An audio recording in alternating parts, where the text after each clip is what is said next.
கிறிஸ்தேசுக்குள் மிகவும் பிரியமாக அழைக்கப்பட்டு தெரிந்து கொள்ளப்பட்டதான அன்பு சகோதர மற்றும் சகோதரிகளே, உங்கள் அனைவருக்கும் நம்முடைய சர்வ வல்லமை கொண்ட பரலோக பிதாவாகிய தேவனுடைய பரிசுத்தம் நிறைந்த நாமத்தினாலும் அவரது ஒரே பேரான குமாரனும் நமது அருமை இரட்சகரும் ராஜாவுமாகிய கிறிஸ்து இயேசுவினுடைய இனிதான நாமத்தினாலும் கிருபை அன்புடன் கூடிய சமாதானமும் உண்டாகி பெருக கடவதாக என்கிறதான அன்பின் வாழ்த்துக்களோடு இன்றைய நாளிலும் நாம் தொடர்ந்து தியானித்து வருகிறதான 10 கற்பனைகளின் கோட்பாடுகள் எனக்கூடிய அந்த தொடர் வேத பாடத்துல இதுவரைக்குமாக 5 கட்டளைகளை நாம பார்த்திருக்கிறோம். கடைசியாக நம்ம பார்த்தது உன் தகப்பனையும் உன் தாயையும் கனம் பண்ணுவாயாக என்ற தலைப்பின் கீழாக 2 பாடங்களை பார்த்திருக்கிறோம். இதுவரைக்கும் முன்னுரையிலிருந்து தொடங்கி 8 பாடங்கள், ஆர்டர் படி 8 பாடங்கள் கடந்து போயிருக்கிறது. கட்டளைப்படி பார்க்கும்போது 5 கட்டளைகளை பார்த்திருக்கிறோம். இன்றைக்கு கணக்குப்படி நாம பார்க்க இருப்பது பாடம் எண் 9, கட்டளை எண் 6.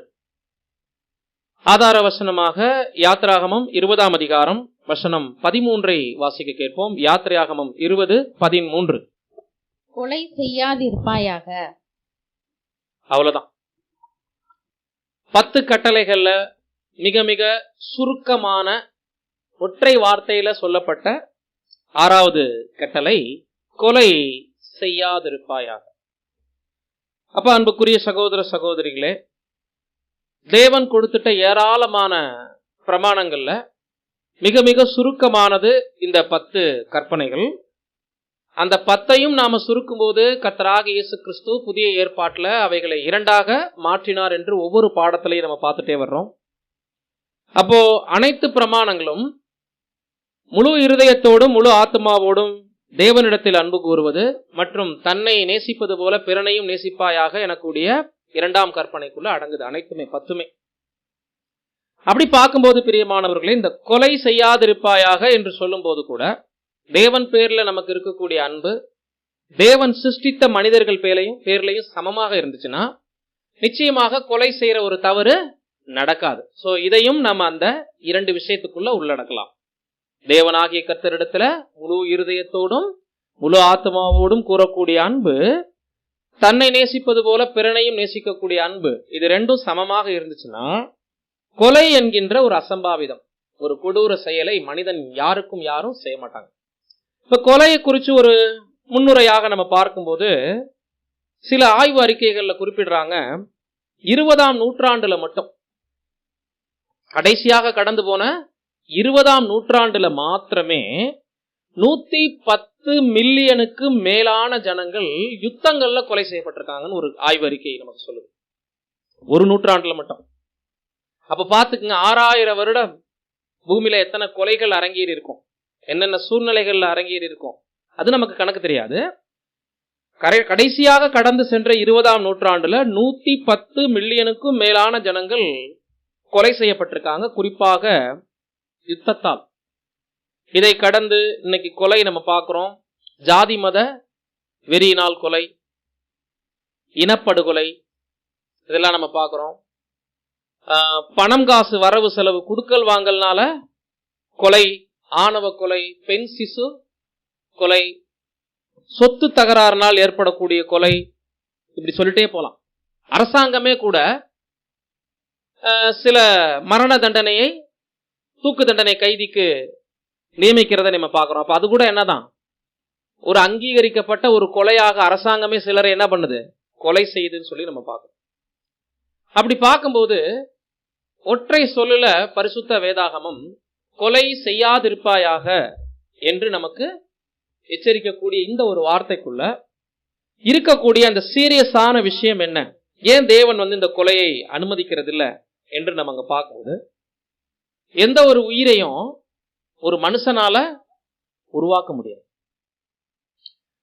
எந்த ஒரு மனிதனையும் உயிரையும் புதிதாக இன்னொரு மனிதனால என்ன பண்ண முடியாது, உருவாக்க முடியாது. மாறாக இப்போ நமக்கு கர்ப்ப பிறப்பின் மூலமாக ஒரு குழந்தை ஜனனமாவது பிறப்பது என்பது தேவனுடைய வல்லமை கிரியை செய்யறதுனாலதான். இதுல மனிதனுக்குன்னு தனி சிறப்புன்னு நம்ம என்ன பண்ண முடியாது, சொல்ல முடியாது.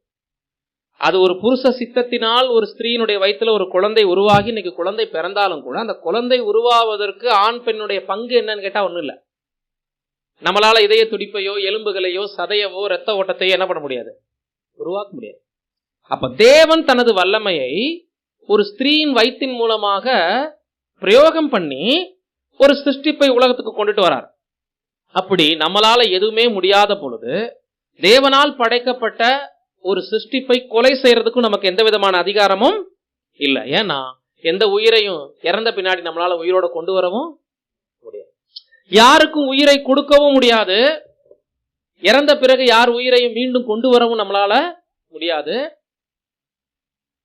புதிதாக எந்த உயிரினத்தையும் உருவாக்கவும் நம்மளால முடியாது.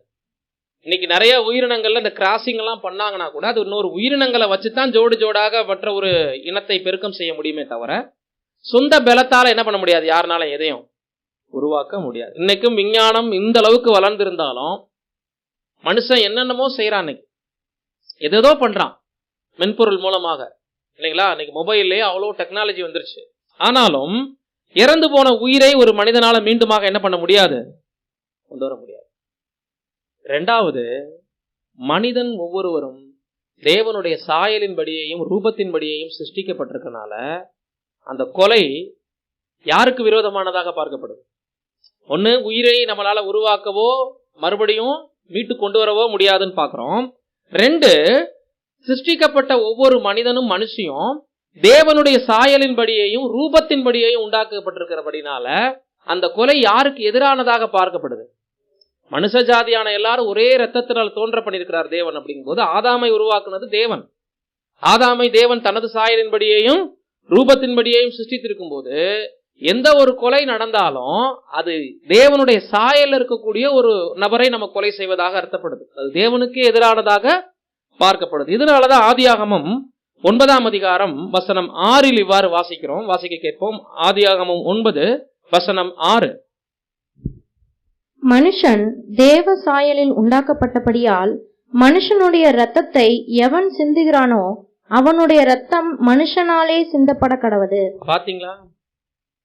இந்த கொலையை ஆரம்பத்திலேயே தேவன் முன்னறிந்தவராக, யாராவது ஒரு மனுஷன் இன்னொரு மனுஷனை கொலை செஞ்சான் அப்படின்னா யார் யார கொலை செய்யறானோ அந்த மனுஷனுடைய இரத்தம் இன்னொரு மனுஷனால என்ன பண்ணப்படுமா? இப்போ தண்டனையை சேர்த்து என்ன பண்ணிருக்காரு? இதுல நமக்கு என்ன ஒரு சீரியஸான விஷயத்தை உணர்த்தி இருக்கிறார்னா, மனிதன் தேவ சாயல சிருஷ்டிக்கப்பட்டவன். நமது சுய பலனால முயற்சியினால எந்த ஒரு குழந்தையும் உலகத்துக்கு வர்றதில்லை.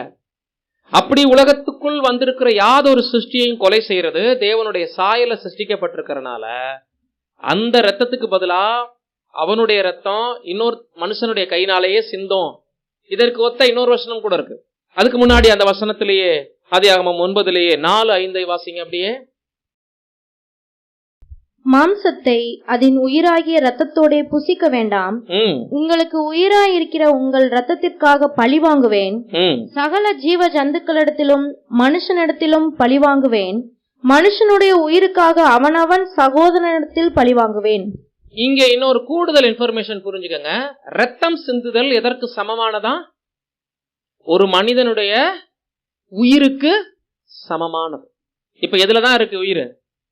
அதனாலதான் மனுஷனுடைய இரத்தத்தை எவன் சிந்துகிறானோ அவனுடைய இரத்தம் இன்னொரு மனுஷனால் சிந்தப்படும். ஏன் ரத்தத்தை ஹைலைட் பண்ணிருக்காருன்னா, எந்த மிருக ஜீவன்களுக்கும் பறவை இனங்களுக்கும் மனுஷனுக்கும் எல்லாருக்குமே அவங்களுடைய உயிர் எதுல இருக்கான்? ரத்தத்துல. அதனாலதான் இப்ப இன்னைக்கு நிறைய பேர் ரத்த பொரியல் சாப்பிடுவாங்க. ஆடு மாடுனுடைய ரத்த பொரியல். நாம அதை சாப்பிடலாமா? நம்ம தான் நியாயப்பிரமாணத்துக்கு கீழே இல்லையே, ஸ்தோத்திரத்தோட எல்லாத்தையும் புசிச்சா ஒண்ணும் இல்லையே, சாப்பிடலாமா? ஏன்னா இயற்கையாகவே சில கட்டளைகள் நியாயப்பிரமாணத்திற்கு மட்டும் பொருந்தும் நம்ம நினைக்க முடியாது. அந்த நியாயப்பிரமாணத்திற்குள் தேவன் கொடுத்திருக்கிறதுல சில நன்மைகளும் இருக்கு. அப்ப சாகும்போது உயிரினங்களுக்குள்ள அதனுடைய உயிர் பயம் இருக்கும். அந்த உயிர் பயம் எதுல உறைஞ்சிருக்கும்னா ரத்தத்துல. அதனாலதான் ரத்தத்தை கம்ப்ளீட்டா வடிய விட்டுட்டு அந்த இறைச்சியை கழுவிட்டு நம்ம என்ன பண்றோம்? சமைச்சு சாப்பிடுறோம். அப்ப பிரச்சனை இருக்காது. அந்த ரத்த பொரியலையும் சேர்த்து சாப்பிட்டோம்னா அது உயிர் பயத்தோட என்ன இருக்கும்? நிறைய பேர் பாக்குறத பார்த்தா ரத்த பொரியல் அதிகம் சாப்பிட்டு இருக்க மாதிரியே தெரியுது. இனிமே சாப்பிடாதுங்க. ஏன்னா அந்த உயிர் பயம் நம்ம கூட என்ன ஆகும்? அப்படியே வரும். அப்ப நம்மளுடைய மனசுக்குள் இருக்கக்கூடிய திட நம்பிக்கை, தைரியம், விசுவாசம் எல்லாம் குறைஞ்சு அந்த உயிர் பயம் நமக்குள்ளே உருவாக வாய்ப்பு இருக்கு. அதனால அது ஒரு உயிர்ங்கிறத மறந்துடக்கூடாது. அதனாலதான் ரத்தத்தை என்ன பண்ண சொன்னாரு? வடிச்சிட்டு மாம்சத்தை மாத்திரம் சாப்பிட சொன்னார். இதற்கு ஒத்த அதே வசன பகுதி மத்தேயு 26:52 கர்த்தர் சொன்ன வார்த்தையை வாசிக்க கேட்போம். மத்தேயு 26:52. அப்பொழுது இயேசு அவனை நோக்கி, உன் பட்டயத்தை திரும்ப அதன் உரையிலே போடு. பட்டயத்தை எடுக்கிற யாவரும் பட்டயத்தால் மடிந்து போவார்கள். ஆமா, பட்டயத்தை எடுக்கிற யாவரும் பட்டயத்தால். மனுஷனுடைய ரத்தத்தை எவன் சிந்துகிறானோ அவனுடைய ரத்தம் மனுஷனால் சிந்தப்பட கடுவதுன்னு ஆதியாகம பதிவை ஆண்டவர் இங்க விலக்கி வேற மாதிரி சொல்லியிருக்கிறாரு. இங்க பட்டயம்ங்கிற ஒரு உதாரணத்தை வைக்கிறாரு. பட்டயத்தை எடுப்பவன் பட்டயத்தால் மடிவானா, ஒரு மனிதன் ரத்தம் சிந்த யார் காரணமானாங்களோ அவங்க ரத்தம் இன்னொரு மனுஷனால் எப்படி சிந்தப்படும்? இன்னொரு பட்டயத்தின் மூலம். பாத்தீங்களா? ஆக மொத்தம் நியாயப்பிரமாணத்தையோ தீர்க்க தரிசனத்தையோ கர்த்தராகி இயேசு கிறிஸ்து நிறைவேற்றவே வந்திருக்கிறாரு. அவைகளை அவர் தடை செய்ய வரல, அவைகளை நிறைவேற்றுவதற்கே வந்திருக்கிறேன் என்பது இந்த வசனத்துல கூட நம்ம பார்க்க முடியும். சரி, சில கேள்விகள். இப்போ வேதத்தின் முதல் கொலை அரங்கேறிய இடம் எது? யார் அதை அரங்கேற்றியது? மைக்ல சொல்லுங்க. வேதத்தில் முதல் கொலை அரங்கேறிய இடம் காயின் ஆபேல். வேற பதில்? பிரதர்ஸுங்க ஏதாவது பதில் சொன்னீங்களா? மாற்று பதில் வேற ஏதாவது பதில் இருக்கா? அது கொலை இல்ல. ஆடு அடிக்கிறதுலாம் கொலையில வராது. மனிதனை கொலை செய்யறதுதான் தேவ சாயல சிருஷ்டிக்கப்பட்டிருக்கனால கொலை என்று வருது. வேற ஏதாவது பதில் இருக்கா? காயின் ஆபேலுடைய சம்பவம் தான் முதல் கொலைன்னு சொல்றீங்க. அதாவது காயின் ஆபேலை கொலை செய்ய அதுக்கு முன்னாடியே ஒரு கொலை நடந்துருச்சு. யோவான் 8:44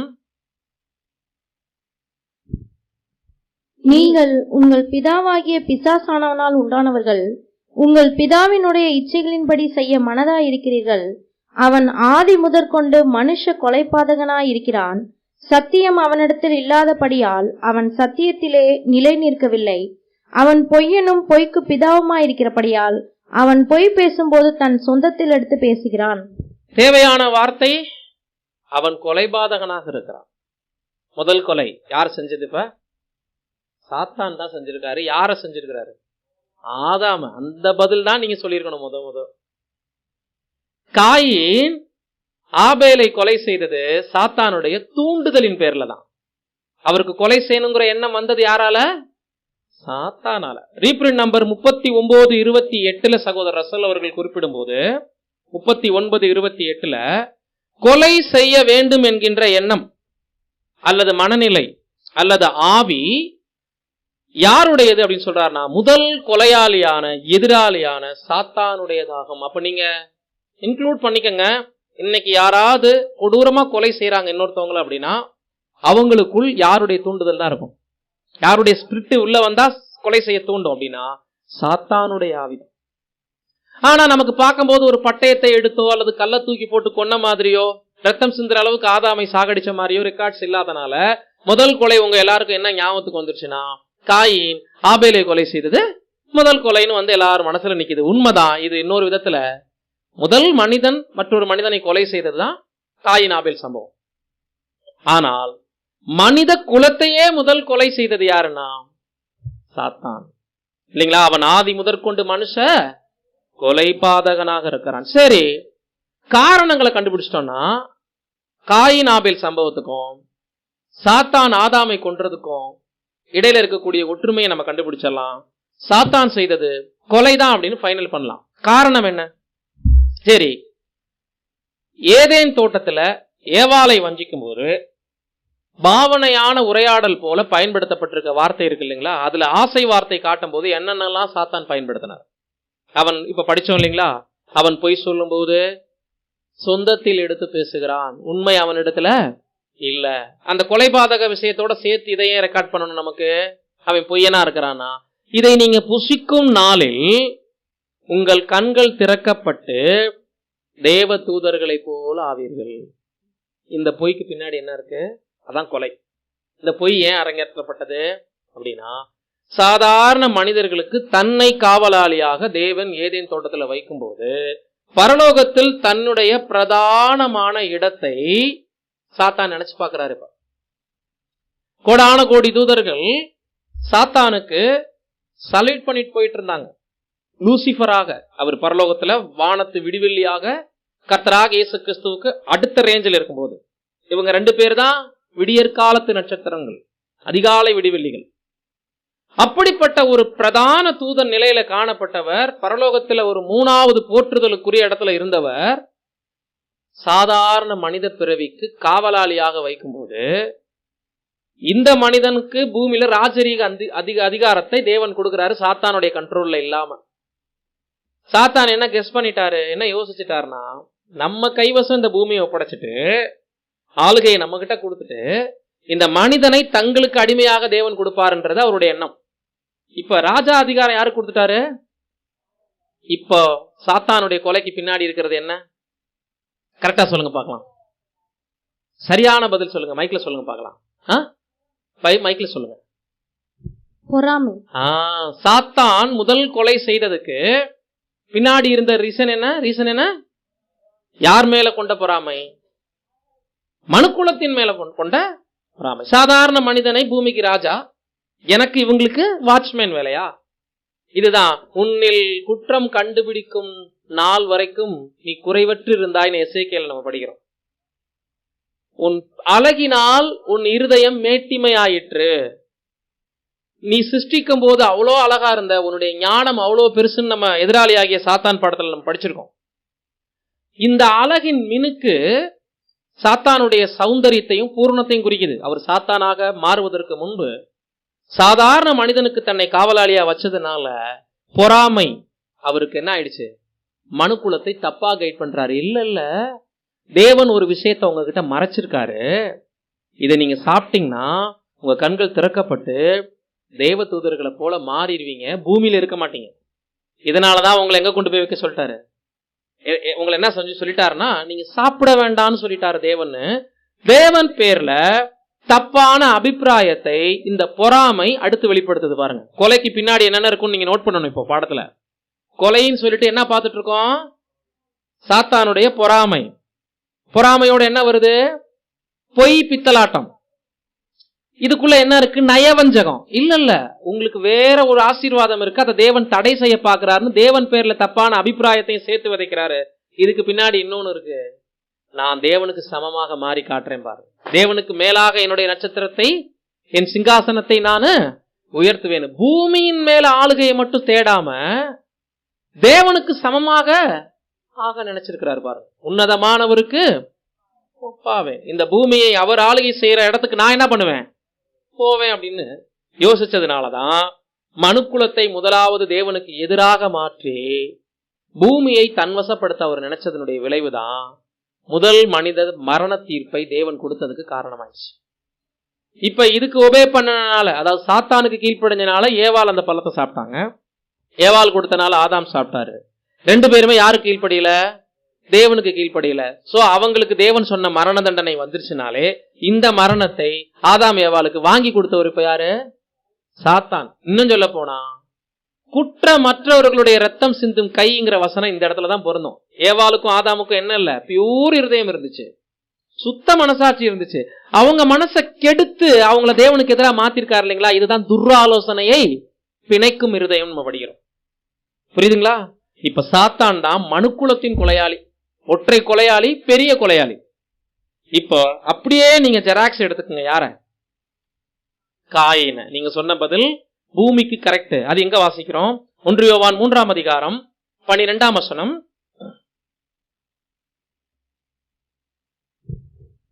பொல்லாங்கனால் உண்டாயிருந்து தன் சகோதரனை கொலை செய்த காயினை போல் இருக்க வேண்டாம்.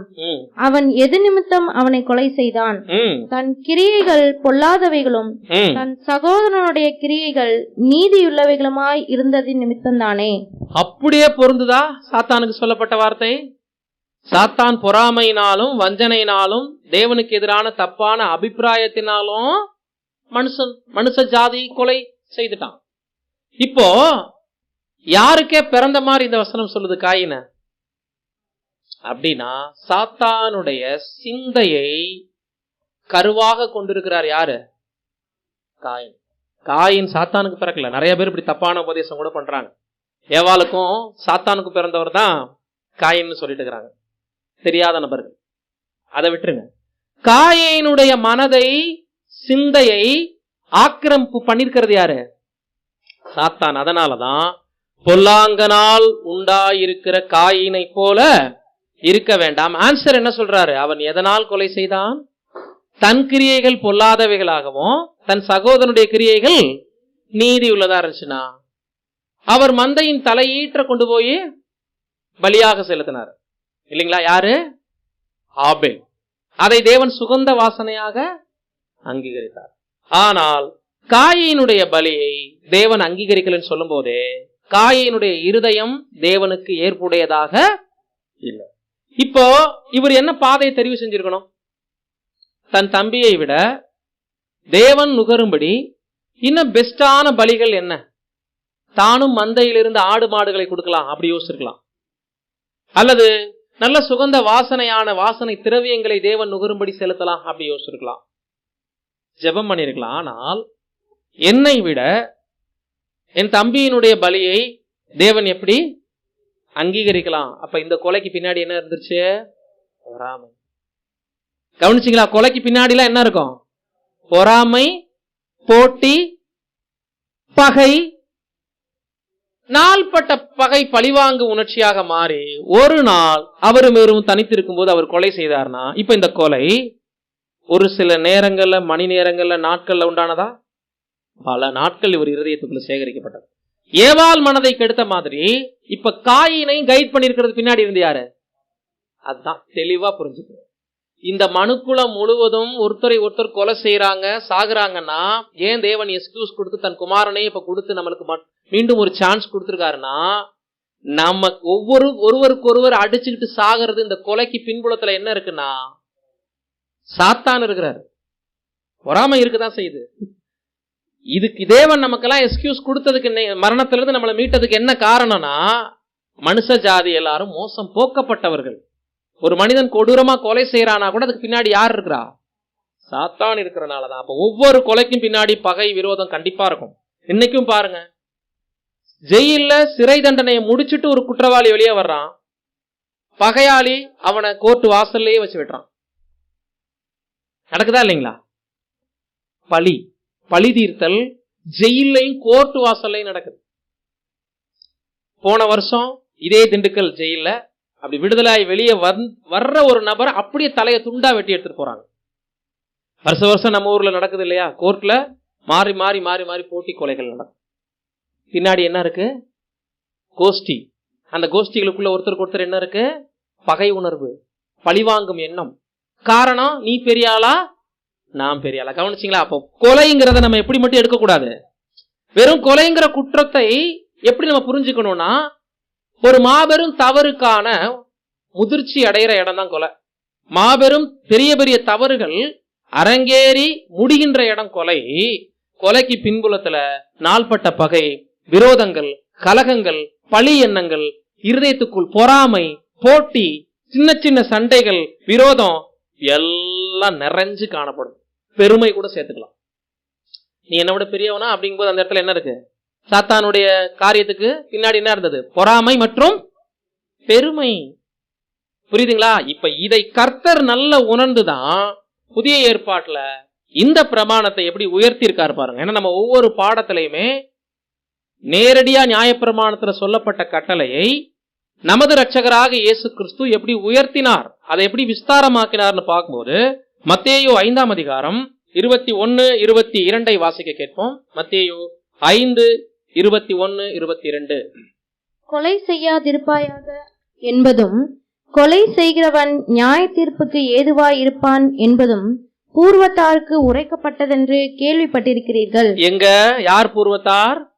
நியாயப்பிரமாணத்திற்கு கீழாக இருந்த மாம்சீக இஸ்ரேல் ஜனங்களுக்கு இவைகள் உரைக்கப்பட்டது என்று கேள்விப்பட்டிருக்கிறீர்களே. நான் உங்களுக்கு சொல்லுகிறேன், தன் சகோதரனை நியாயமில்லாமல் கோபித்துக் கொள்பவன் நியாய தீர்ப்புக்கு ஏதுவாய் இருப்பான். தன் சகோதரனை வீணன் என்று சொல்லுகிறவன் ஆலோசனை சங்க தீர்ப்புக்கு ஏதுவாய் இருப்பான். மூடனே என்று சொல்லுகிறவன் எரி நரகத்துக்கு ஏதுவாய் இருப்பான். இப்ப ஆண்டவர் நான் உங்களுக்கு சொல்லுகிறேன்னு சொல்லும்போது பழைய ஏற்பாட்டு கட்டளைகளை மீறாரா அல்லது அதையே விஸ்தாரமாக்குறாரா? விஸ்தாரமாக்குறாரு இல்லைங்களா? அந்த கட்டளையை அவர் ஒரு வார்த்தை நான் உங்களுக்கு சொல்லுகிறேன்னு சொல்லும் போது மற்றவங்க பார்வைக்கு எப்படி தோணும்? 10 கட்டளைகள் எப்படிலாம் சொல்லப்பட்டுச்சு நீங்க கேள்விப்பட்டிருக்கீங்க. ஆனா நான் சொல்றேன் இதைப்படி நீங்க செய்யாதீங்கிற மாதிரி தானே இருக்கு. ஆனா என்ன சொல்ல வர்றாருன்னா 10 கட்டளைகளை விஸ்தாரமாக்குறாரு. அப்படின்னா கொலை எங்க இருந்து ஆரம்பிக்குது நீங்க சொல்றாரு, உன் சகோதரனை, அதாவது கொலை செய்யாதிருப்பாயாக என்று பூர்வத்தாருக்கு உரைக்கப்பட்டிருக்கிறதை கேள்விப்பட்டிருக்கிறீங்க. நான் உங்களுக்கு சொல்லுகிறேன், சகோதரனை வீணன் என்று சொல்லுகிறவன். படிங்க.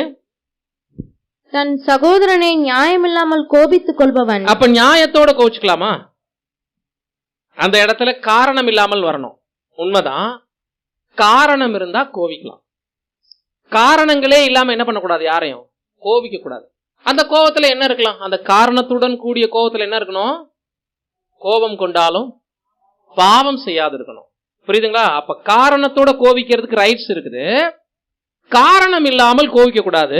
இந்த பழக்கம் எதுக்கு வழி நடத்தும்? காரணம் இல்லாமல் அங்கிறதே வாசிங்க. நியாயம் இல்லாமல். நியாயம் இல்லாமல் கோபித்துக் கொள்பவன் நியாய தீர்ப்புக்கு ஏதுவாய் இருப்பான். தன் சகோதரனை வீணன் என்று சொல்லுகிறவன். அப்படின்னா ஒண்ணுக்கும் பயனற்ற வெத்து பையன் அப்படின்லாம் பேசுவாங்க இல்லையா? அதை எக்ஸ்பிளைன் இங்க கொடுக்கிறார் சகோதரர். வீணனே என்று சொல்லுகிற இடத்துல ஒண்ணுக்கும் பிரயோஜனம் இல்லாதவன், வெற்று பையன் அப்படிங்கிற மாதிரி கேஷுவலா யாரையாவது நம்ம வர்ணிச்சோம் அப்படின்னா, இந்த மாதிரியான வார்த்தைகளால விமர்சனம் பண்ணோம் அப்படின்னா, இது 2ஆம் மரணத்துக்கு வழி நடத்துற அளவுக்கு நம்ம செய்யற தவறுங்கிறார். அப்புறம் ஆலோசனை சங்க தீர்ப்புக்கு ஏதுவாய் இருப்பான்.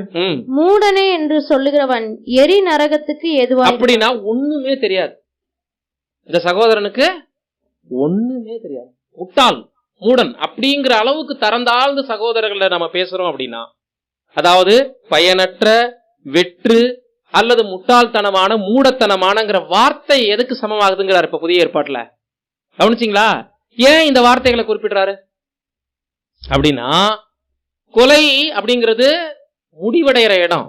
கொலைக்கான ஆரம்பம் என்ன? இவ்வளவு நேரம் என்ன பார்த்தோம்? பெருமை, பொறாமை, போட்டி, பழிவாங்குதல், எரிச்சல், நாள்பட்ட பகை படிச்சிருக்கிறோம் இல்லைங்களா? இப்ப இந்த எண்ணங்களுக்கு அடித்தளம் என்னன்னா, ஒருத்தரை சாதாரணமா நினைக்கிறது. இவங்க என்னை விட ஒண்ணுமே இல்லை, நான் பெரிய ஆள் அப்படின்னு நினைக்கும் போதுதான் என்ன சொல்ல வேண்டியது வரும்? வெத்து பைய, பயனற்றவன், வீணன், முட்டாளு இப்படின்னு விமர்சனம் பண்ணிட்டே இருக்கிறது எதற்கு சமமாக்குறாருனா கர்த்தர், இதுதான் நாளடைவுல யாராவது முன்னேறினா கூட இவங்களால பொறுத்து கொள்ள முடியாதுக்கு வழி நடத்துது. தங்கள் இருதயம் எப்படி நிறைஞ்சிருக்கோ அப்படிதான் வார்த்தைகள்ல பிறர் என்ன பண்ணிட்டு இருப்பாங்க? விமர்சனம் பண்ணுவாங்க. இங்க கர்த்தர் எந்த ஒரு நெருப்பை குறிப்பிடுறாரு கவனிச்சிங்களா? எரி நரகத்துக்கு ஏதுவா இருப்பான்ங்கிறது கெகன்னா, குப்பை மேட்டு வாசல்ல எரிக்கப்பட்டு கொண்டே இருக்கும் பழைய எல்லா விதமான அசுத்தங்களும். இறந்தவர்களுடைய உடல், பழைய அசுத்தமான பொருட்கள், ஒன்னு தீல எரியும், இன்னொரு பக்கம் புழுக்கள் அதை சாப்பிட்டுட்டே இருக்கும். இந்த கெகன்னா எதற்கு அடையாளமாக இருக்குன்னு கர்த்தர் சொல்றாருன்னா, நித்திய அழிவாகிய 2ஆம் மரணத்துக்கு போயிருவீங்க சகோதரர்களை தப்பா விமர்சனம் பண்ணா கூட. சகோதரர்களை பார்த்து வீணனே, மூடனே, ஒண்ணுக்கு உதவாதவனே, பிரயோஜனம் இல்லாதவனே இப்படி திட்டுனா கூட அது உள்ளத்துக்குள்ள இருந்தா திட்ட முடியும். அதனாலதான் உன் சகோதரனை உள்ளத்துக்குள் பகையாயாக அப்படின்னாரு. புரியுதுங்களா? மத்தேயு 15ஆம் அதிகாரம் வசனம் 18, 19 வாசிக்க கேட்போம். வாயிலிருந்து புறப்படுகிறவைகள் இருதயத்திலிருந்து புறப்பட்டு வரும், அவைகளே மனுஷனை தீட்டுப்படுத்தும். எப்படி எனில், இருதயத்திலிருந்து பொல்லாத சிந்தனைகளும், கொலை பாதகங்களும், விபச்சாரங்களும், வேசித்தனங்களும், களவுகளும், பொய் சாட்சிகளும், தூசணங்களும் புறப்பட்டு வரும். இவைகளே மனுஷனை தீட்டுப்படுத்தும். கவனிச்சிங்களா? இப்ப நியாயப்பிரமாணத்துல நான் உங்களுக்கு சொல்லுகிறேன் அப்படிங்கிற வார்த்தையோட கர்த்தர் எப்படி பிரமாணத்தை கூட்டியிருக்கிறாருங்கிறத நம்ம கவனிக்கணும். அவர் பிரமாணத்தை என்ன பண்ணல? தள்ளுபடி பண்ணல, விஸ்தாரமாக்கி இருக்கிறாருன்னு சொல்லும் போது மனுஷனுடைய இருதயம் தான்ப்பா அதுக்கு காரணமா இருக்கு. உள்ளத்துல யாரையும் பகைக்காதீங்க, வீணன்னு சொல்லாதீங்க, மூடன்னு சொல்லாதீங்க, பொறாமையிலையும் பெருமையிலையும் நீங்க பேசாதீங்க அப்படின்னு சொல்லிட்டு இங்க ரொம்ப தெளிவா கொடுக்கிறாரு. இருதயமே அதுக்கு காரணமா இருக்கு. நம்ம இருதயத்துக்குள்ள இருந்துதான் பொல்லாத யோசனைகள் உருவாகுது, களவு செய்யணுங்கிற எண்ணம் உருவாகுது, பொருளாசை உருவாகுது, விபச்சார சிந்தனை உருவாகுது. கொலை அப்படிங்கிறது கிரியை ஒருத்தரை கொலை செய்யறதுக்கான எண்ணம் எங்க இருந்து தோன்றுது? இருதயம். அப்போ நியாயப்பிரமாணத்தை கர்த்தர் எப்படி உயர்த்தி இருக்கிறார்னா, இருதயத்தை கவனிச்சு பார்த்து, மனிதனுடைய இருதயம் தான் எல்லா தீமைக்கும் ஆணிவேராக இருக்குங்கிறத இங்க நமக்கு கத்துக் கொடுத்திருக்கிறாரு. அப்போ சின்ன பகை, சின்ன அளவுல கூடிய ஒரு பொறாமை, ஒரு பழிவாங்குதல், மேட்டிமை, அவங்களோட நான் ரொம்ப பெரிய ஆள், அந்த மாதிரியான எண்ணம் நமக்குள்ள தோணுச்சுனாலே நம்மளை அது எங்க வழி நடத்தும்னு யோசிக்கணும். போய் பட்டயத்தை எடுத்து யாரையும் குத்தணும்ன்றது இல்லை, அது ஒரு நொடி பொழுது நடந்து முடிஞ்சிடும். அருவாள்லையோ பட்டயத்திலேயோ யாரையாவது வெட்டி கொண்டு போட்டா 10 நிமிஷத்துல என்ன ஆயிடும்?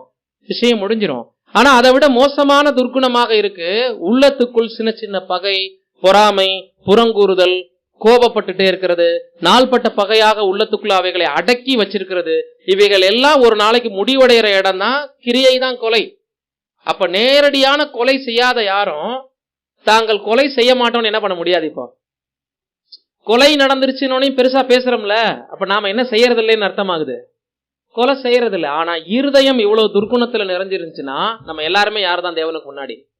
கொலையாளிகள். அதை குறிப்பா சகோதரர்களுக்கு ஒப்பிட்டு கர்த்தர் இங்க பேசியிருக்கிறார். சகோதரனை உள்ளத்திலே பகையாயாக. இதுவே யோவான் சொல்லும் போது 1 யோவான் 3ஆம் அதிகாரம் 15ஆம் வசனம், 1 யோவான் 3:15.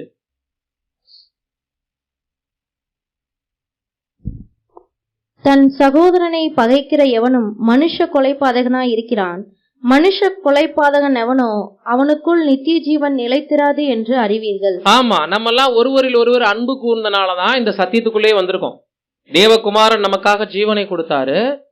அதனால நம்ம ஒவ்வொருவரும் தேவனுடைய தெய்வீக திட்டத்தை அறிஞ்சு ஈடுபலியின் மூலமாக இன்னைக்கு அந்த ஆசீர்வாதத்தை பெற்றுக்கொண்டு ஒருத்தருக்கு ஒருத்தர் சகோதர சகோதரிகள்னு அழைத்துக் கொள்வதற்கு காரணமே கிறிஸ்து நமக்காக ஜீவனை கொடுத்தது. அப்ப ஒருவருக்கு ஒருவர் ஜீவனை கொடுக்க இங்க வந்திருக்கிறோம். இந்த சூழல்ல சபைக்குள்ள இங்க பேசுறாரு யோவான், தன் சகோதரனை பகைக்கிறவ எவனும் மனுஷ. இதே வேலைதான் காயின் செய்தார். காயின் செய்தது பழைய ஏற்பாடு தொடக்கம், மனிதர்கள் மத்தியில முதற் கொலை. அது சாத்தான் மனுக்குலத்தையே கொன்னாரு. மனிதர்கள் மத்தியில முதற் கொலை காயினுடையது. அதுக்கு பின்னாடி இருந்தது சகோதர பகை, போட்டி, பொறாமை. இன்னைக்கு நம்ம மத்தியிலையும் நமக்காகவும் கிறிஸ்து மரிச்சிருக்கிறாரு, பக்கத்துல இருக்கிற இன்னொரு சகோதரனுக்காகவும் கிறிஸ்து மரிச்சிருக்கிறாரு. அவர் ஒப்புரவாக்குனாலதான் நம்ம எல்லாம் இங்க சகோதரர்களா கூடி வந்திருக்கிறோம். ஒருத்தருக்கு ஒருத்தர் ஜீவனையும் கொடுக்க கடமைப்பட்டிருக்கிறோங்கிற ஒரு உணர்ச்சி இல்லை அப்படின்னா சகோதரர்களுக்காக எந்த துணிகர செயலையும் செய்ய ஆரம்பிச்சிருவோம். யாருக்கு எதிராக நம்ம பழிவாங்க போயிடுவோம், கோல் சொல்ல ஆரம்பிச்சிருவோம், புறம் பேச ஆரம்பிச்சிருவோம், பகைக்க ஆரம்பிச்சிருவோம். அதான் சொல்றாரு, உள்ளத்தில சகோதரனை என்ன பண்ணக்கூடாது? பகைக்க கூடாது. அப்படி தன் சகோதரனை பகைக்கிற எல்லாருமே கொலை செய்யறதுக்கு சமமாக இருக்கிறாங்க. நிறைய வேத உதாரணங்களை சொல்லிட்டே போலாம். உங்களுக்கு கண்ணாடி மாதிரி விஷயங்கள் வெளிப்படணும் அப்படின்னா, மேக்சிமம் வேதாகமத்துல நிறைய கொலை செய்ய காரணமா இருந்திருக்கிறதுக்கு பின்னாடி இந்த பொறாமை, பெருமை, பகை, நாள்பட்ட விரோதம் அப்படிங்கிறதுக்கு யோசேப்பை முதல் உதாரணமா எடுத்துக்கலாம். யோசேப்பை 11 சகோதரர்களும் சேர்ந்து முதல்ல என்ன செய்ய முயற்சி பண்ணாங்க? கொலை செய்ய. பின்னாடி ரூபன், யூதா இவங்க 2 பேருடைய சப்போர்ட் இருந்துச்சு. அவருக்கு கொலை செய்ய வேண்டாம்னு ஒருத்தர் சொன்னாரு, அவரை வித்தரலான்னு இன்னொருத்தர் சொன்னார். இப்ப குழிக்குள்ள தூக்கி போட்டாங்கல்ல, கொலை செய்ய வேண்டான்னு குழிக்குள்ள தூக்கி போட்டாங்கல்ல, அது ஒரு இறக்க செயல் மாதிரி இருந்திருக்கலாம். ஆனா அந்த குழிக்குள்ள தூக்கி போட்டாலும் கூட அவன் அப்படி பயந்து பீதியிலேயே செத்து போட்டு விஷ பூச்சிகள் கடிக்கட்டுங்கிற ஒரு எண்ணம் தான். அங்கே என்ன இல்ல? அன்பு இல்ல. நெக்ஸ்ட் அடிமையா வித்தாங்கல்ல, அது கூட கொலையில இருந்து காப்பாத்திட்டாங்க அப்படின்னு நம்ம எடுத்துக்கிட்டாலும் அதுக்கு பின்னாடி என்னதான் இருக்கு? நீங்க என்னைய விழுந்து பணிஞ்சு கொள்வீங்கிற சொப்பனத்தின் வழியா 2 விஷயம் சொல்லிட்டாரு. அவர் 2 சொப்பனத்தின் வழியா ஒரே விஷயத்தை சொன்னார். சாரி, ஒன்னு சூரியனும் சந்திரனும் 12 நட்சத்திரங்களும் என்னை பணிந்து கொள்ளும் போது அப்பா அம்மா வரைக்கும் சேர்ந்து நீங்க எல்லாரும் என்னைய பணிந்து கொள்வீங்க. அது ஒரு உதாரணம். அரிக்கட்டுகள் அதுலயும் பணிந்து கொள்வீங்கிறத சொல்லியிருந்தாரு. இப்ப உங்களுக்கு என்ன பிரச்சனை? யோசேப்பை கொலை செய்யறதுக்கு இவங்களை தூண்டின எண்ணம் எது?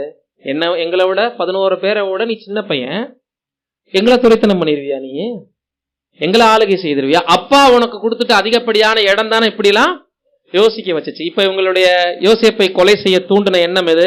அப்பா நம்மளை விட அதிகம் நேசிக்கிறார். 2வது, இவன் பெரிய இடத்துக்கு போறதா தன்னைத்தானே சொல்லிட்டு இருக்கிறான். அது தேவன் காட்டின சொப்பனம், தேவன் தான் அவரை உயர்த்த போறாரு. இதை யோசிச்சிருக்கணும். இந்த சொப்பனம்னா ஏதோ ஒரு தேவ அனுமதி இல்லாம வந்திருக்காது. அப்படி யோசிக்காம இவன் எப்படி நம்மளை துரைத்தனம் பண்ணுவான்னு பார்க்கலான்னு சொல்லிதான் புலிக்குள்ள தூக்கி போட்டாங்க. அப்புறம் மிருகங்கள் அடிச்சு சாப்பிட்டுச்சு, புலிசிங்க அடிச்சு சாப்பிட்டுச்சுன்னு சொல்லலாம்னா ஸ்கெட்ச் போட்டாங்க. ஆனாலும் அவருடைய கிருபை, தேவனுடைய கிருபை யோசேப்பு கூட வந்ததுனால அரியணையில ஏறுற வரைக்கும் தேவனுடைய வார்த்தை அவரை புடமிட்டதுன்னு சொல்லி நம்ம படிக்கிறோம். இப்ப இந்த கொலை ஆல்ரெடி இவரை கொலை செய்ய முடியல அவங்க, ஆனா அவங்க செஞ்ச கிரியை பூரா எதுக்கு சமமானதுதான்? அடிமையா வித்த வரைக்கும், புலிக்குள்ள தூக்கி போட்ட வரைக்கும், அவரை பரியாசம் பண்ண வரைக்கும் அவர் மேல இருந்த பொறாமை, எரிச்சல், போட்டி பொறாமை தான் ரீசன். அப்படியே அடுத்த உதாரணம் ஈஸியா சொல்லுவீங்க. யோசேப்புக்கு நடந்த மாதிரியே பைபிள்ல இன்னொரு நபர் மேல மற்றொருவர் பொறாமை கொண்டு விரட்டி விரட்டி கொலை செய்ய தேடினாரு. ஆனா அவரை கொலை செய்ய முடியல. அவர் யாரு? தாவீதை யார் கொலை செய்ய தேடினது? சவுல் ராஜா. எத்தனை அட்டெம்ப்ட் தெரியுமா? 1 2 இல்ல, நிறைய சந்தர்ப்பங்கள். ஆனா தாவீதுக்கு சந்தர்ப்பம் கிடைச்சிச்சு சவுலை கொல்ல. ஆனா அவர் என்ன பண்ணல? வஸ்திர துண்டை மட்டும் வெட்டிட்டு போனார். சால்வையில இருந்து ஒரு சின்ன பீஸை கட் பண்ணிட்டு, என் ஆண்டவனே, உங்களை நான் நினைச்சிருந்தா கொன்றிருக்க முடியும், இவ்வளவு க்ளோஸா வந்திருக்கேன், ஆனா உங்களை மாதிரி நான் செய்யல, நீங்க தேவனால் அபிஷேகம் பண்ணப்பட்ட பாத்திரம்னு சொல்லிட்டு போனார். அந்த உணர்வு இல்லாம சவுல் ஏன் அவரை துரத்தினார்? இதுக்கு பின்னாடி என்ன இருக்கு?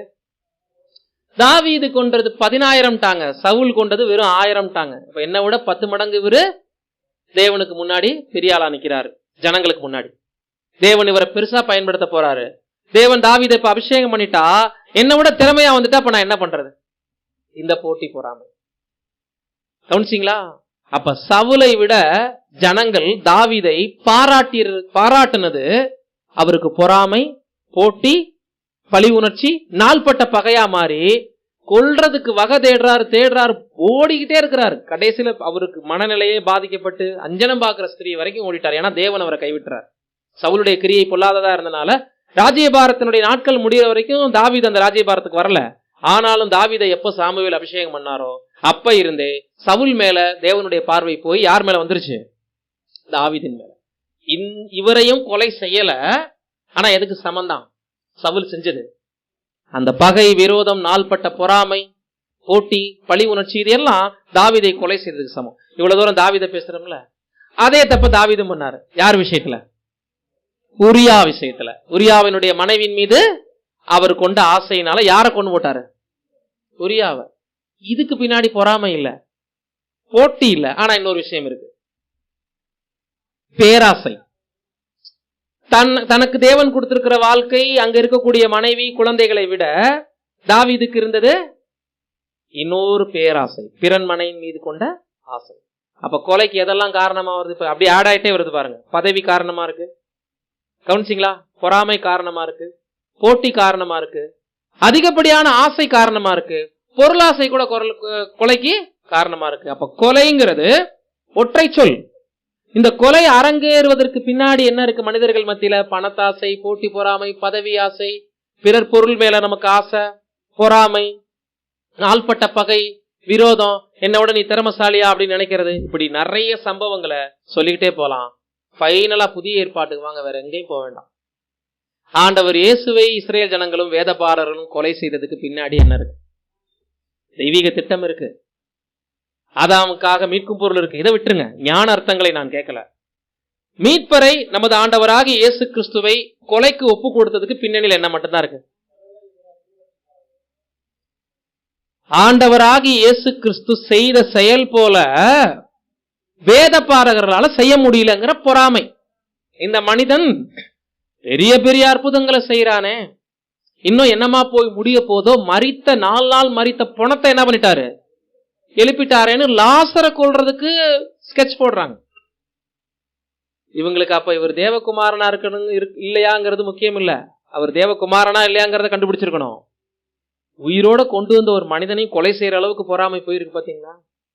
வேதபாரர்களுக்கு இன்னைக்கு இருக்கிற பிரச்சனை என்னன்னா, கண்களை திறந்து வைக்கிறாரு, ஊமையர்களை பேச வைக்கிறாரு, முடவர்களை நடக்க வைக்கிறாரு. கடைசியில பாத்தீங்கன்னா அதெல்லாம் கூட மூடி மறைச்சாச்சு.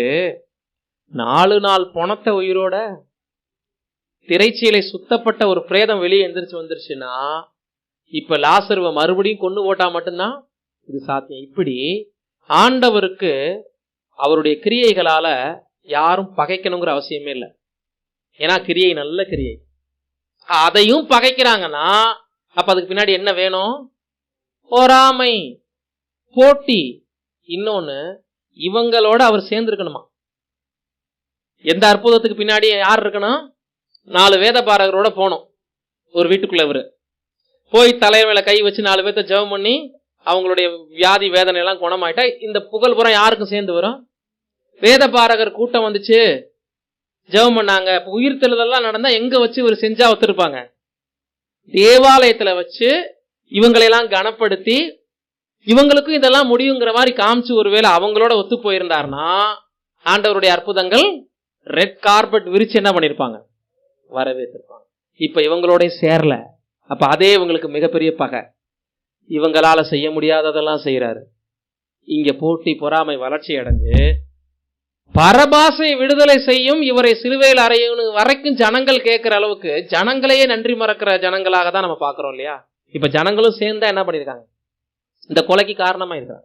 இந்த கொலைக்கு பின்னாடி சதித்திட்டம் தீட்டினது வேத பாரகர்கள், சதுசேயர் பரிசேயர்கள். ஆனா நன்றியையும் மறந்து அந்த கொலையை சேர்த்து செஞ்சது யாரு? இஸ்ரவேல். தெய்வீக திட்டம் இதுக்கு நமக்கு சப்போர்ட் பண்ணுது ரான்சம் மூலமா. அதை விட்டுறலாம். கொலை அப்படின்னா என்ன நம்ம பார்க்கும்போது ஆண்டவராக இயேசு கிறிஸ்து மேலையும் போட்டி பொறாமை பகை, தங்களால செய்ய முடியாதத அவர் செய்யறாரே அப்படிங்கிற ஒரு விஷயம் தான். இப்படி பாருங்க, எவ்வளவு சம்பவம் பார்த்துட்டு வந்துட்டு இருக்கிறோம். சாத்தானுடைய ஆவிதான் எல்லாருக்குள்ளும் கிரியை செய்து காயின் ஆபேல், சவுல் தாவீது, தாவீது விஷயத்துல கூட உரியா விஷயத்துல கூட பார்க்கணும் இல்லைங்களா? ஃபைனலாக ஆண்டவராக இயேசு கிறிஸ்து விஷயத்திலையும் இப்படிதான் பார்க்கணும்.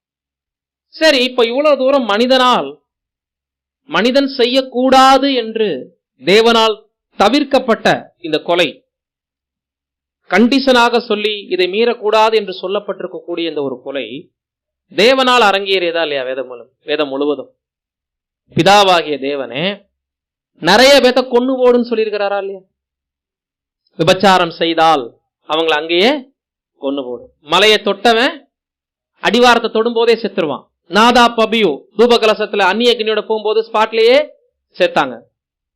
ஊசா பெட்டியை கை வைக்கும் போது அடிச்சார்ல, அப்ப அது கொலை இல்லையா? ஒரு நீதியை மீறும் போது நிறைய பேருடைய உயிர் போயிருக்கு. கோராகனுடைய கூட்டத்தார் 250+3 அவ்வளவு உயிர் போயிருக்கு. நீதி நிமித்தம் தேவன் ஸ்பாட்லயே தண்டிச்சிருக்கிறாரு.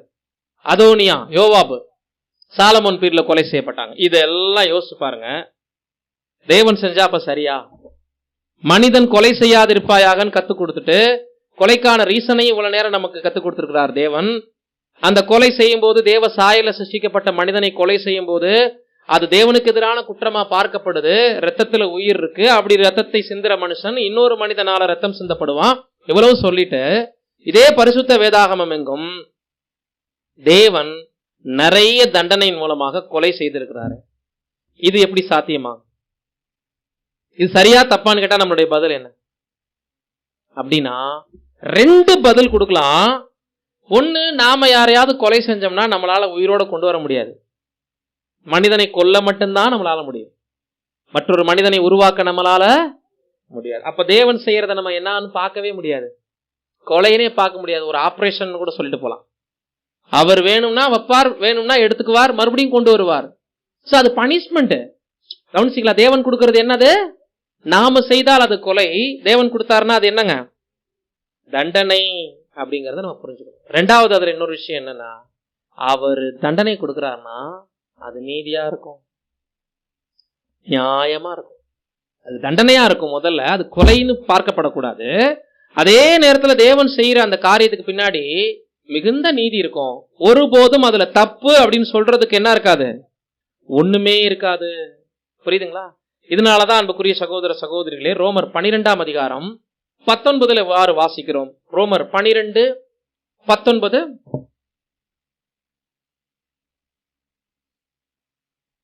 பிரியமானவர்களே, பழிவாங்குதல் எனக்குரியது, நானே பதில் செய்வேன் என்று கர்த்தர் சொல்லுகிறார் என்று எழுதியிருக்கிறபடியால் நீங்கள் பழிவாங்காமல் கோபாக்கினைக்கு இடம் கொடுங்கள். பாத்தீங்களா? மனுஷன் பழி தீர்த்தானா அது கொலை. அதே நேரத்துல தேவன் காத்திருந்து பழி வாங்கினார்னா அது ரொம்ப நிதானமா இருக்கும். அதுல என்ன இருக்கும்? நீதி இருக்கும். தெரிஞ்சோ தெரியாமலோ இந்த உலகத்துக்குள்ள தேவனை அறியாதவங்க ஒரு பழமொழி சொல்லுவாங்க. கவனிச்சிருக்கீங்களா? கேட்டிருக்கீங்களா? அரசன் அன்று கொள்வான், தெய்வம் நின்று கொள்ளும்னா என்ன அர்த்தம்? காத்திருந்து. அரசன் அவசரப்பட்டு தண்டிச்சிருவாரு. அந்த சாவு நீதியாவும் இருக்கலாம், அநீதியாவும் இருக்கலாம். நிரபராதிகளை கூட அரசன் என்ன பண்ணிடுவாரு? இன்னைக்கு இருக்கக்கூடிய கோர்ட்டு கூட நிரபராதிகளை தண்டிச்சிரும், குற்றவாளியை வெளியே விட்டுரும். தெய்வம் நின்று கொள்ளும்னா என்ன அர்த்தம் அப்படின்னா, தேவன் தனது நியாய தீர்ப்பை நீடித்து ஒரு நாள் எழுதுவார். நிச்சயமாக என்ன பண்ணுவாரு? எழுதுவார். அந்த தீர்ப்பு என்ன ஆகாது? மனுஷன் எழுதின மாதிரி இருக்காது. அதுதான் அரசன் அன்றே கொள்வான், நீதி கூட இருக்காது. தெய்வம் நின்று கொள்ளும் அப்படின்னா அதுல என்ன இருக்கும்? நீதி, நிரந்தரமான நீதி, நித்தியத்திற்குமான நீதி, ரொம்ப ரொம்ப ஞானமுள்ள நீதி, சரியான நீதியை தேவன் கொடுப்பார். ரீப்ரிண்ட் நம்பர்ல சகோதரர் எழுதும் போது 787 பக்கத்துல சொல்லும் போது அதை நான் உங்களுக்கு வாசிக்கிறேன்.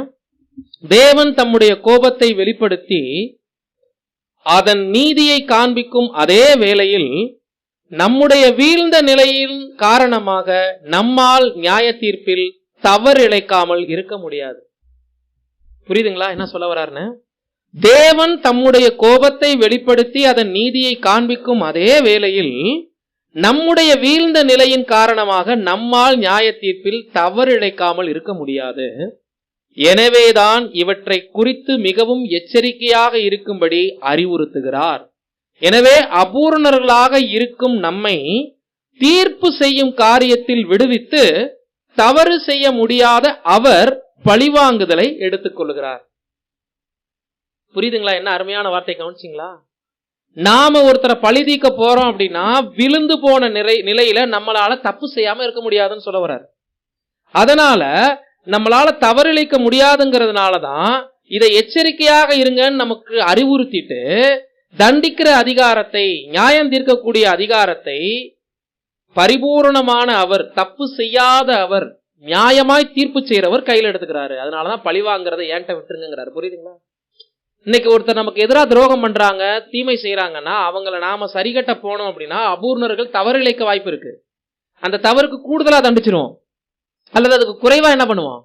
தண்டிச்சிருவோம். ஆனா தவறே இழைக்காத தேவன் அதை தீர்ப்பு செய்யும் காரியத்துல நம்மள ரிலீவ் பண்ணிடுறாராம். நீங்க என்ன பண்ணாதீங்க, தயவு செஞ்சு நீங்க விடுதலை ஆயிக்கங்க, உங்க காரியத்தை என் வசம் ஒப்படைச்சிருங்க, நான் பழி தீர்ப்பேன்னு. என்ன அர்த்தம்னா, இந்த பழி வாங்குதல் நேர்மையா இருக்கும், உணர்ச்சி வசத்தோட இருக்காது, கண் கண்டபடி இருக்காது, காதுகள் கேட்டபடி இருக்காது. மனிதருடைய இருதயத்தை அவர் அறிஞ்சிருக்கிறதுனால அதன் அடிப்படையில இருக்கும் இல்லைங்களா? எனவே எந்த விஷயத்தையும் தேவனுடைய கரத்துல விட்டுட்டா இது நாள்பட்ட பகை, விரோதங்களுக்கு, கோல் சொல்லுதலுக்கு, பொறாமைக்கு, போட்டிக்கு, வஞ்சனைக்கு, சதி திட்டம் தீட்டுதலுக்கு வழி நடத்தாது. பிரியமானவர்களே, இன்னைக்கு நாம யாரையும் பட்டயத்தை எடுத்துட்டு போய் உலக மனிதர் கொலை செய்யற மாதிரி செஞ்சிட மாட்டோம், பாய்சன் வச்சும் கொன்ற மாட்டோம், தீவிரவாதத்தை பயன்படுத்தி குண்டு வச்சு கொலை செய்ய போறதும் இல்லை. ஆனா அதை விட மேலான விஷயம் என்னன்னு அந்த பாடத்துல பார்த்துட்டோம்.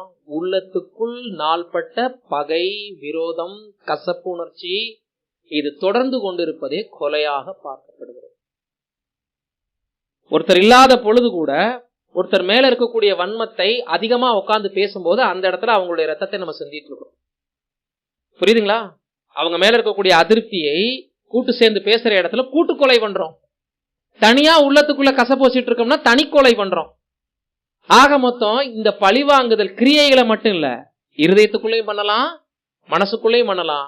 இருதயம் எவ்வளவு வன்மத்தால நிறைந்திருக்கிறதா தேவன் பார்த்தார் அப்படின்னா அதை வச்சேதான் நம்மளை நியாயம் தீர்க்கிறதுனாலதான் உள்ளத்துக்குள் உன் சகோதரனை பகையாயாக, மனுஷருடைய உள்ளத்துக்குள்ள இருந்து வர்றதா எல்லாமே தீட்டுப்படுத்தும் அப்படின்னு நமக்கு அங்க சொல்றதை நம்ம அங்க பாக்குறோம்.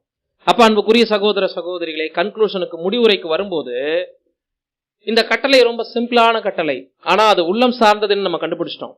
தேவனால மட்டுமே உயிரை கொடுக்க முடியும், அதை யாராலையும் கொடுக்க முடியாது, மீண்டுமாக கொண்டு வர முடியாது. எனவே உயிரை பறிக்கக்கூடிய அதிகாரம் நமக்குள்ள இல்லை. இரண்டாவது, எந்த விதமான பாவத்தின் துவக்கமும் இருதயத்துக்குள்ளிருந்து உருவாகுது, அது மனதை பாதிக்குது. மனதுக்குள் இருக்கக்கூடிய ஒரு கருவான ஒரு சிந்தை, ஒரு ஆரம்ப ஒரு பகை, ஒரு பழி உணர்ச்சி தான் இருதயத்துக்குள்ள கடந்து போகுது, நாள்பட்ட பகையாக உருவாகுது. நம்ம படிக்கிறோம் இல்லைங்களா, பாவமானது முதலாவது கர்ப்பம் தரித்து அதுக்கப்புறம் தான் படிப்படியா வளர்ச்சி அடைந்து கிரியையினால பாவத்தை பிறப்பிக்குது. அந்த மாதிரிதான் நாள்பட்ட பகையும், விரோதமும், கசப்பு உணர்வும், போட்டியும், பொறாமையும் இருதயத்துக்குள்ள வளர்த்துக்கிட்டே இருந்தோம்னா பட்டயத்தை இடத்துல யாரையும் கொலை செய்ய வேண்டியதில்லை. ஆல்ரெடி நாமளும் சாத்தானை போல ஒரு மனித கொலைபாதகர்களாக இருக்கும். எனவே இருதயத்துக்குள்ள இப்படிப்பட்ட துர்க்குணங்கள் வளரும் போதே அதை கண்டுபிடிச்சு முற்றிலும் அகற்றி போற்றணும், கட்டுப்படுத்தணும் அப்படின்னு சொல்றாரு. வெறுப்பு, நியாயமற்ற கோபம் ஆகியவை தேவனால் கொலை என்று கருதப்படுகிறதுங்கிறார். நியாயமான கோபம் இருக்கலாம், அந்த கோபமே இருந்தாலும் அது பாவம் செய்யற அளவுக்கு தூண்டப்படக்கூடாது. அதை யார் கையில ஒப்படைச்சிடணும்ட்டாரு? நம்மளுடைய நியாயமான கோபத்தை கூட பழி வாங்குற ஒரு கையில ஒப்பு கொடுத்துருங்க.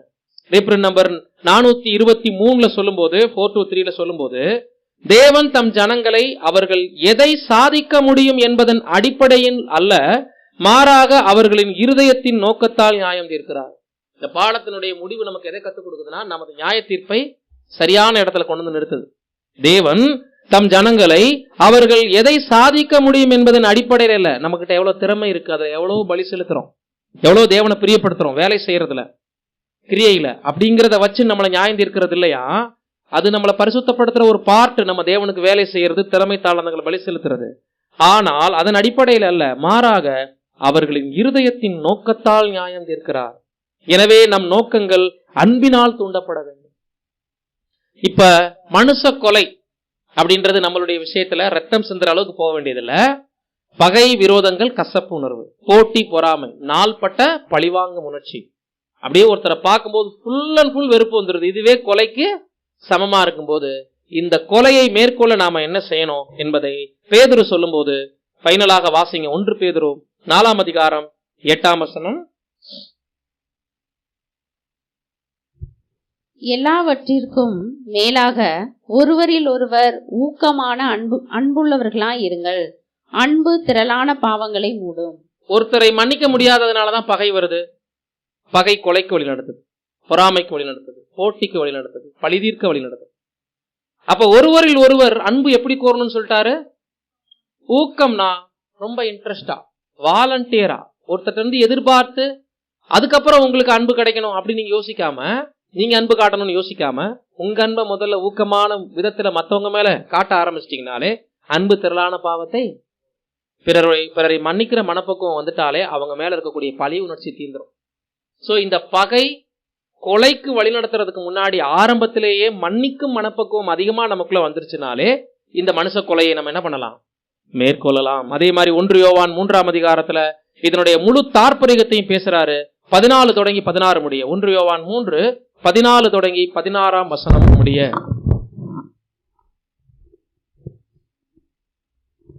நாம் சகோதரரிடத்தில் அன்பு கூறுகிறபடியால் மரணத்தை விட்டு நீங்கி ஜீவனுக்கு உட்பட்டிருக்கிறோம் என்று கவனிச்சீங்களா? தேவன் பேர்ல அன்பு கூறுகிறபடியால் சொல்லல, கிறிஸ்து பேர்ல நம்ம அன்பு வச்சதுனால சொல்லல, கிறிஸ்து நமக்காக ஜீவனை தந்ததுனால இந்த இடத்துல சொல்லல. முதல்ல தொடங்கும் போதே நாமெல்லாம் சகோதரரிடத்துல அன்பு கூறுகிறபடியால் தான் மரணத்தை விட்டே ஜீவனுக்குள்ள வந்திருக்கோங்கிறார்.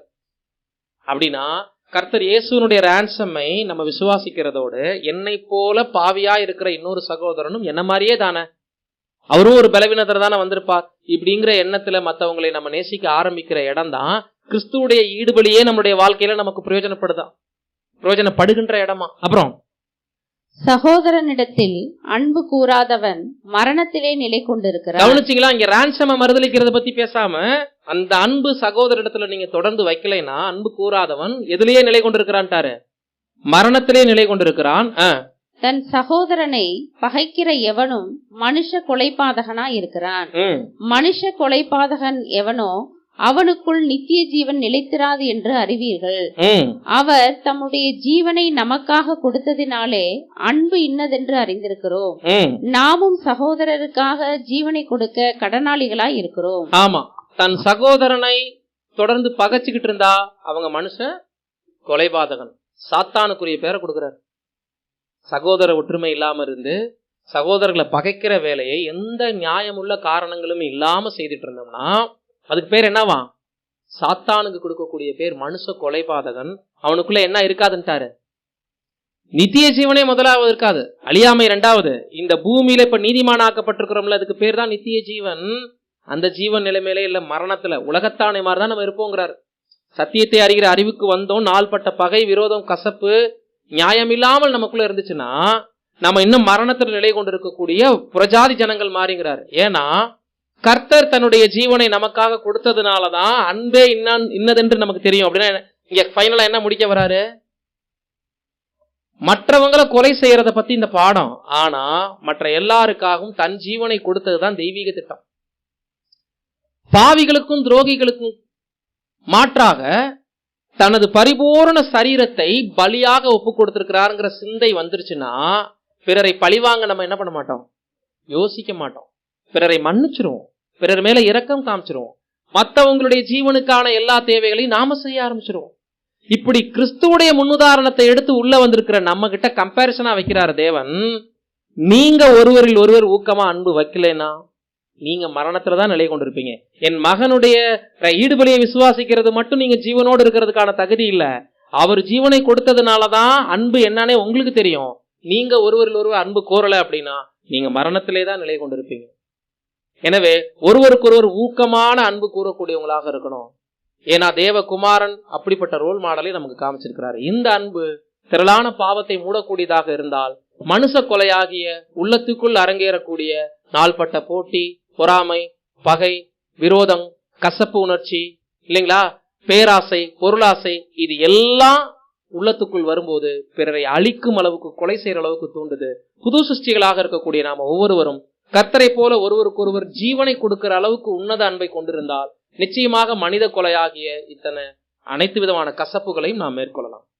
எனவே அன்பானவர்களே, அதற்காக நாம் ஒவ்வொருவரும் முயற்சிக்கிறவர்களாக இருப்போம். தொடர்ந்து அடுத்த பிரமாணம் விபச்சாரம் செய்யாதிருப்பாயாக என்ற கட்டளையை நாம் பார்க்கும் வரைக்கும் தேவன் தாமே நாம் ஒவ்வொருவரையும் ஆசீர்வதிப்பாராக. ஆமென்.